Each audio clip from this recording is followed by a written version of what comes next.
বেদনা বালুচরে ঘরে বেঁধে সুখের তরে। হে দয়াল, পরে কে আপন করে কত স্বপন দেখেছি, তোমারই কারণে আমি আসি এই ভুবনে, সংসার বন্ধনে বন্দী রয়েছি।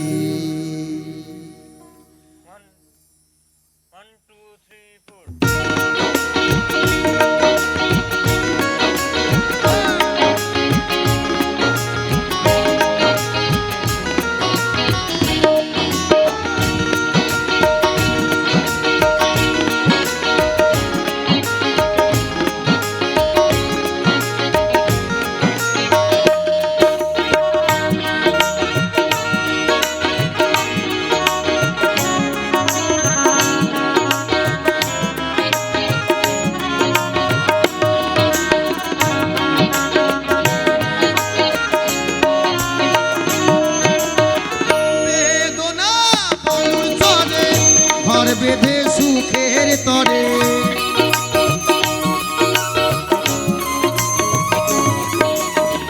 বেদনায় বালুর চরে, ঘর বেঁধে সুখের তরে পরকে আপন করে কত স্বপন দেখেছি, তোমারই কারণে আসি এই ভুবনে, সংসার বন্ধনে বন্দী রয়েছি, সংসার বন্ধনে বন্দী রয়েছি। শ্রী গুরু প্রেমানন্দে একেবারে বদন বলে হরি বল হরি বল।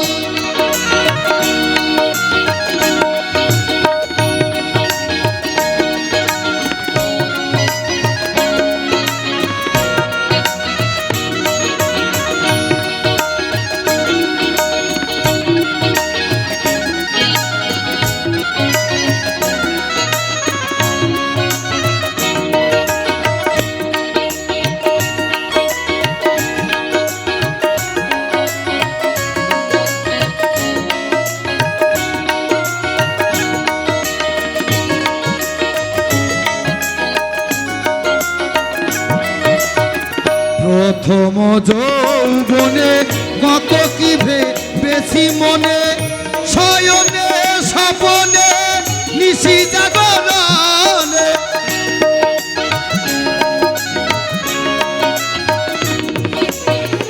প্রথম যৌবনে কত কি ভেবেছি মনে, শয়নে স্বপনে নিশি জাগরণে, অনেক আশা ভালোবাসা ঘটে গেল দুর্দশা,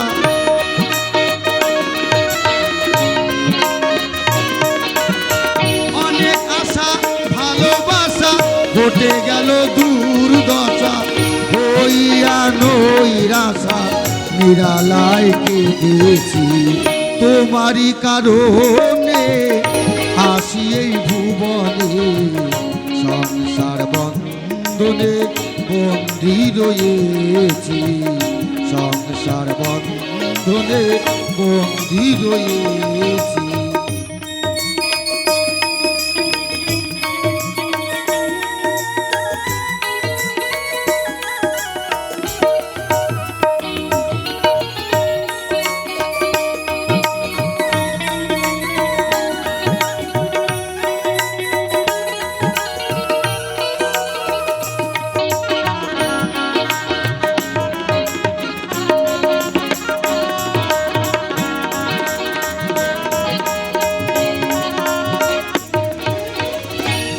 সাধের মানব জনম সাধনার যোগ্য, ভুলেও করি নাই পূজা জাগি যজ্ঞ,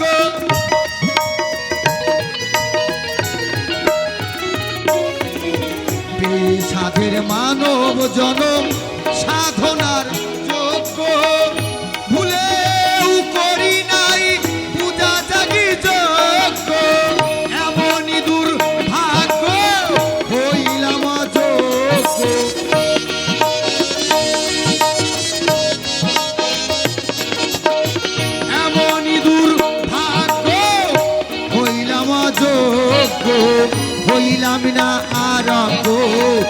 শেষ বেলায় বুঝিতেছি তোমারই কারণে আসি এই ভুবনে, সংসার বন্ধনে বন্দী রয়েছি, সংসার বন্ধনে বন্দী রয়েছি।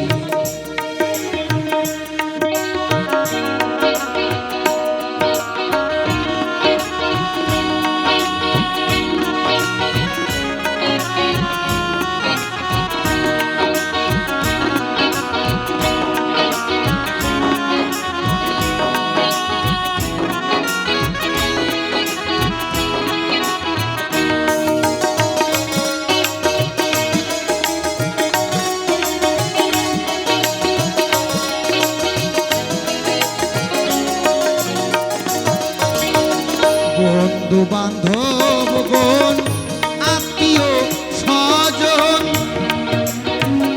রাখিতে সবার মন ছয়েছি কত জ্বালাতন।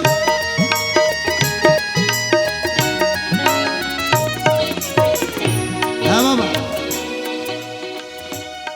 সৎ লোকের সঙ্গ ছোট, অসৎ লোকের সঙ্গ ভারী। একটা সাধুর দল যদি যায় দেখবেন তার সঙ্গে ৫-৭ জন, ১০ জন, ১২ জন। আর যদি একটা অসৎ লোক থাকে, একটা ফোন করা মাত্র, কোনো ডেট নাই, কোনো তারিখ নাই, কোনো নিমন্ত্রণ নাই। আপনি বলেন তো চল যাই ভাগবত পাঠ শুনতে, ৫০ জনকে বলবেন ১৫ জন যাবে কিনা সন্দেহ আছে। আর কোনো নিমন্ত্রণও দিতে হবে না। রাতে ১১টার সময় ফোন করে বলবেন আয়, মাংস রুটি আর সাইজের কথা বলবেন খালি। দেখবেন এক মোটর সাইকেলে 4 জন করে যাবে, তেল না থাকলেও 3 কিলোমিটার যাবে ওই গরমেই। তাই তো মহাজন বললেন বন্ধু বান্ধব গণ আত্মীয় স্বজন রাখিতে সবার মন ছয়েছি কত জ্বালাতন।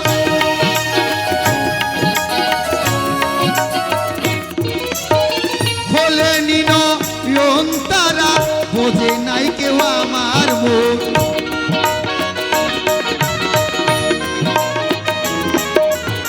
খোলে নিনয়ন তারা বোঝে নাই কেউ আমার মন। সুখ দিয়ে বিসর্জন কত দুঃখ সয়েছি তোমারই কারণে আসি এই ভুবনে, সংসার বন্ধনে বন্দী রয়েছি, সংসার বন্ধনে বন্দী রয়েছি। শ্রী গুরু প্রেমানন্দ একবার 2 বাহু তুলে হরি বল, হরি বল, হরি বল।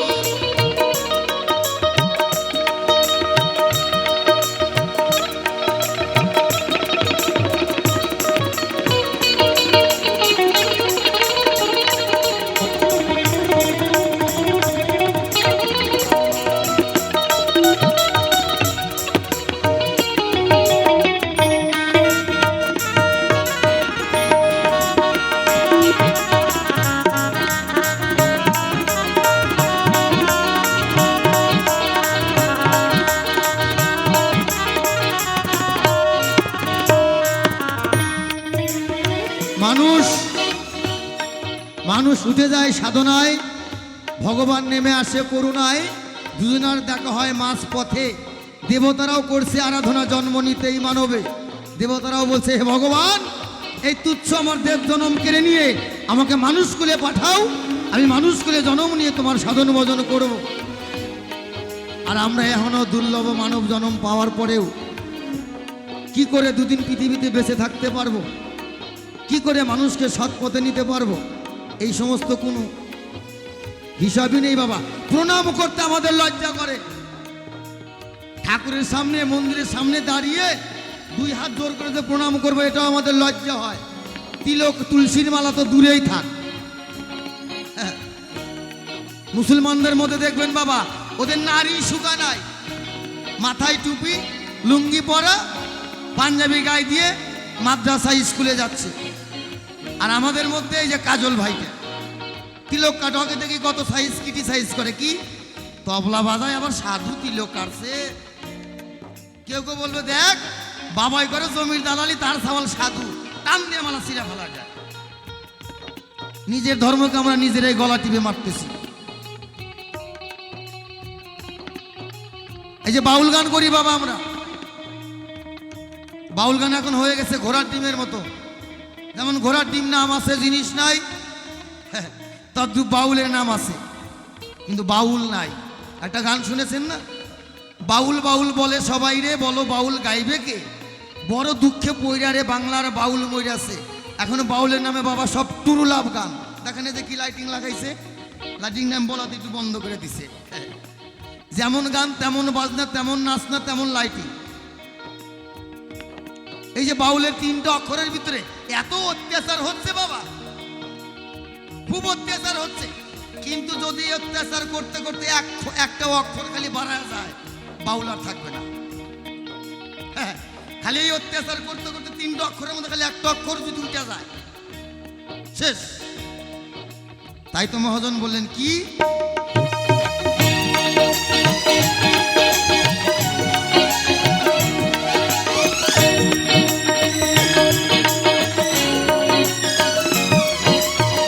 পেয়ে সাধের মানব জনম সাধনার যোগ্য, ভুলেও করি নাই পূজা জাগি যোগ্য।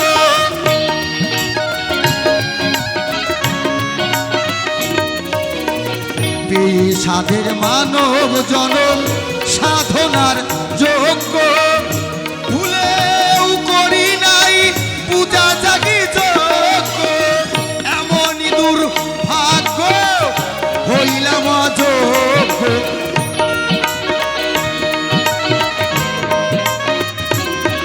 আমার এমনই দুর্ভাগ্য হইলাম অযোগ্য, হইলাম না আরোগ্য।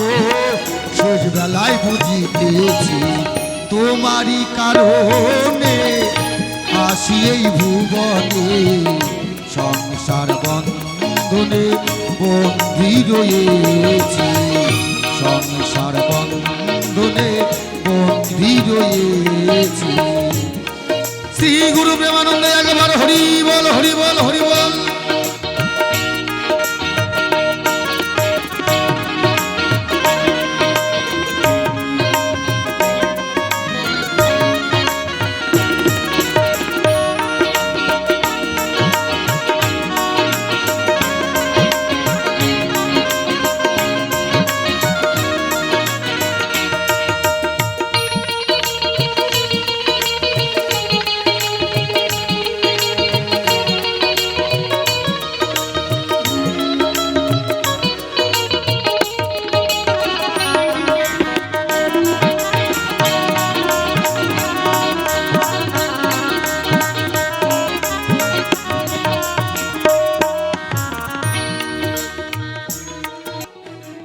আমার ঘরে একটা আয়না আছে, আয়নাটা আমার ঠাকুরদার হাতের আয়না, এই এতটুকু কাঠের ফ্রেম দিয়ে বানানো। হ্যাঁ, ধরে নেন আমার বয়স 50, তাহলে আমি 50 বছর ধরে দেখছি, আমার বাবা দেখছে, তার বাপে দেখছে, ধরে নিলাম 150 বছর বয়স হচ্ছে আয়নাটা। ওই আয়না দিয়ে এখন আমার ছেলে মুখ দেখে। তো হঠাৎ করে একদিন আমার ছেলেকে বললাম, বাবা তুই ড্রেসিং টেবিলে তো আয়না দিয়ে মুখ দেখিস না, কিন্তু এই আয়নাটা তুই ব্যবহার করিস। বলে হ্যাঁ বাবা। বলে কতদিন থেকে? বলে যেদিন থেকে আমার জ্ঞান বুদ্ধি হয়েছে, আমি শুনেছি তোমার ঠাকুরদার হাতের আয়না, ওদিন থেকে আমি এই আয়নাটাকে আমার এই মনের মধ্যে একবারে মিশিয়ে নিয়েছি। তো বললাম আয়নাটা দেখে তুই কি বুঝলি? কয় কি বুঝবো, পরিবর্তন কি দেখলি? কয় হ্যাঁ বাবা, এই কথাটা তুমি ঠিক বলেছো, এটা তো তুমি মারাত্মক প্রশ্ন করলে, আমাকে নাটক প্রশ্ন করিনি, আমি জিজ্ঞাসা করেছি, কারণ আমি জানি না তাই তোকে জিজ্ঞাসা করলাম। কারণ আমার জীবনে আমি স্কুলে যাইনি, তুই কলেজে পড়ছিস, 21+ ছেলের বয়স। তো বললাম তুই আয়না দিয়ে জ্ঞান বুদ্ধির থেকে আজ পর্যন্ত তুই কি পরিবর্তন দেখলি? কয় পরিবর্তন দেখলাম বাবা এইটুকুই, আয়নাটা যেমন তেমনই আছে, কিন্তু আমি যখন থেকে মুখ দেখি তখন আমার এই গোপদারি ছিল না, কিন্তু এখন আয়নাটা মুখ দেখতে দেখতে আমার গোপদারি হয়ে গেল, আমি পরিবর্তন হয়ে যাচ্ছি, কিন্তু আয়নাটা তো অমনি আছে। বলে তুমি যদি আয়নার মতো অমনি থাকতে চাও তাহলে কাজ করতে হবে। কি কাজ? 1 পয়সা লাগবে না, ভালো হতে পয়সা লাগে না, খারাপ হতে গেলে পয়সা লাগে। কি? নেতাজি সুভাষচন্দ্র বসু তারা কোনোদিন মরবে না, আয়নার মতো থাকবে। ঈশ্বরচন্দ্র বিদ্যাসাগর তারা কোনোদিন মরবে না, তারা আয়নার মতো থাকবে। নেতাজি সুভাষচন্দ্র বসু তারা আয়নার মতো থাকবে। বিশ্বকবি রবীন্দ্রনাথ ঠাকুর তারা আয়নার মতো থাকবে। যদি সেই আয়নাটা যত্ন করে রাখা যায়, তোমার এই দেহটাও তুমি এমন একজন মানুষের মতো মানুষের কাজ করে যাও, তোমার হয়তো চেহারাটাকেও দেখবে না, কথা বলতে পারবে না, কিন্তু তোমার রূপটা থাকবে। এমন কিছু করো, তুমি মরে গেলে যেন তোমার একটা মূর্তি তৈরি হয়। ভারতবর্ষের কানিতে না হোক, অন্তত যে গ্রামে থাকো সেই গ্রামে একজনকে বললেই জানি নামটা চেনে, তাহলে কিছু না কিছু। আমার বাবা বলেছিল, বাবা মানুষগুলো জন্ম নিয়েছো, মরে তো যাবই, মরার জন্যই তো মর্ততে এসেছি আমরা, কিন্তু এমন কিছু করো মরে গেলেও যেন মানুষের ডাক দিলে একটু চেনে। হয়তো পশ্চিম বাংলায়, না হলে উত্তরবঙ্গে, না হলে যে দৃষ্টিকে থাকো সেই দৃষ্টিকে, না হলে যে পঞ্চায়েত বা কর্পোরেশনে থাকো ওই এলাকায় যে কোনো এক জায়গায় বললেই যেন চেনে যে শিবানন্দের বাড়িতে যাব। আমার বাবা বলেছিল। তো বললো, বাবা এটার ওষুধ কি? বললাম, তোকে একটা প্রাথমিক চিকিৎসা দেব আমি, এটা তোকে নিজেকে করতে হবে। বলে কি? আজকে যখন রাত্রেবেলা ঘুমাবি একটা কলম আর একটা সাদা কাগজ নিয়ে ঘুমাবি। ঘুমের থেকে যখন উঠবি, ঘুমের থেকে উঠে যখন প্রথমে যেটা দেখবা সেটার থেকেই লেখা শুরু করবা, যে ঘুমের থেকে ওইটা এটা দেখছি লেখো, এই কথা বলছি লেখো, কাকে দেখলা, কার সঙ্গে কোন কথা বললা লিখবা। লেখার পরে রাত্রে আবার যদি পরের দিন যখন শুতে যাবা তখন ওই খাতাটা খুলে দেখবা সারাদিনে কি কি দেখেছো, তার ভিতরে কয়টা ভালো জিনিস দেখেছো আর কয়টা খারাপ জিনিস দেখেছো, তার মধ্যে কয়জনের সঙ্গে মিথ্যা কথা বলেছো আর কয়জনের সঙ্গে সঠিক কথা বলেছো। তোমার বিচারটা ওখানেই বেরিয়ে চলে আসবে। অর্ধেক বেলা লেখে কয়, বাবা এটা কঠিন সাধনা হবে না আমার দ্বারা। বলে তাহলে আয়না ঠিকই থাকবে, তুমি পরিবর্তন হয়ে যাবা। তাই তো মহাজন বললেন কি,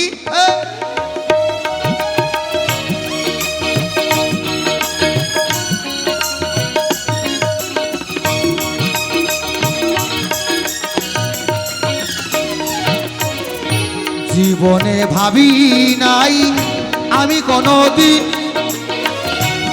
দয়াল রে,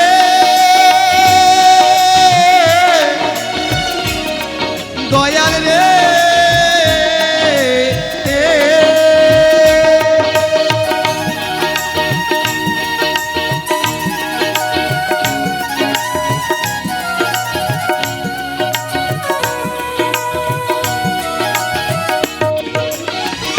জীবনে ভাবি নাই আমি কোনদিন ঘটিবে ভাগ্যে মোর এমন দুর্দিন।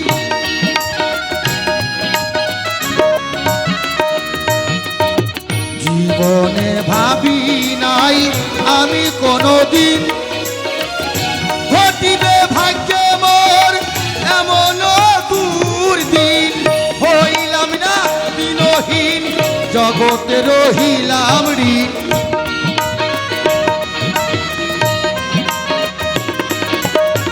হইলাম না দিনহীন জগতে রহিলাম ঋণ।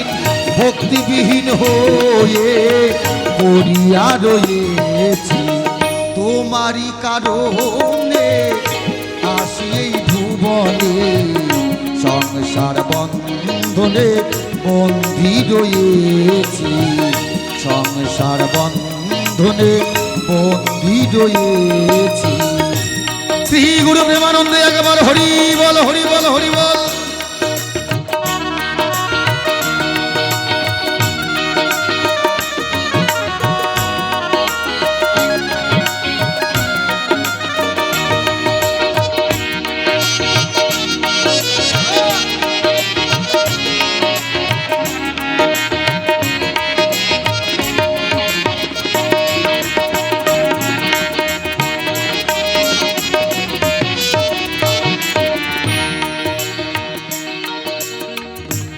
তাপের তাপিত হৃদয়, শেষ বয়সে ত্রিতাপ মানে তিনটা জ্বালা আসবে।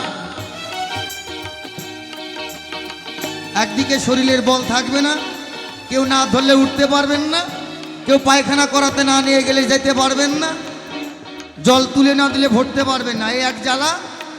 আর এক জ্বালা হচ্ছে ছেলে দুটো জন্ম দিয়েছেন, একটাকে উচ্চ শিক্ষায় শিক্ষিত করেছেন, সেটা কলকাতা বড় শহরে থাকে, আর একটা বাড়িতে আছে ওইটা গাঁজাখোর। বড়টা ভালোটা বাইরে থাকে, বাবার দিকে তাকায় না, ওটা ভালো। আর যেটা বাড়িতে থাকে ওটা গাঁজাখোর। তাহলে একদিকে নিজের দেহ অচল, আর একদিকে খাবার নাই, আর একদিকে কি বাড়িতে ঘর দিয়ে জল পড়ছে, এরকম বিভিন্ন সমস্যা আসে শেষের দিকে। তাই মহাজন বললেন, তাপের তাপিত হৃদয় এই ভরা বেদনায়, নিঃস্ব হয়ে বিশ্ব মাঝে আমি বড় অসহায়।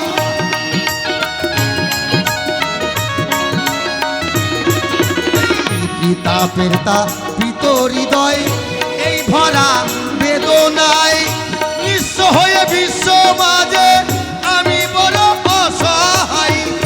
ওহে ঠাকুর দয়াময়, দয়া করো এ সময়।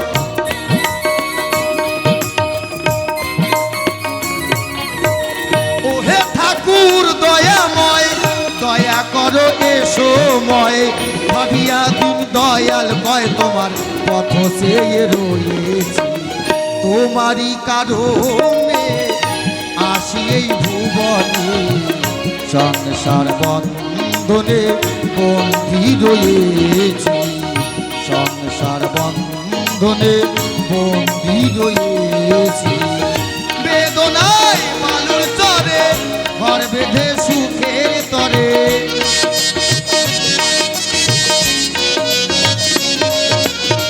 বেদনায় মালুর চরে ঘর বেঁধে সুখের তরে, পরকে আপন করে কত স্বপন দেখেছি, তোমারই কারণে আসি এই ভুবনে, সংসার বন্ধনে বন্দী রয়েছি, সংসার বন্ধনে বন্দী রয়েছি, সংসার বন্ধনে বন্দী রয়েছি। শ্রী গুরু প্রেমানন্দে একবার হরি বল।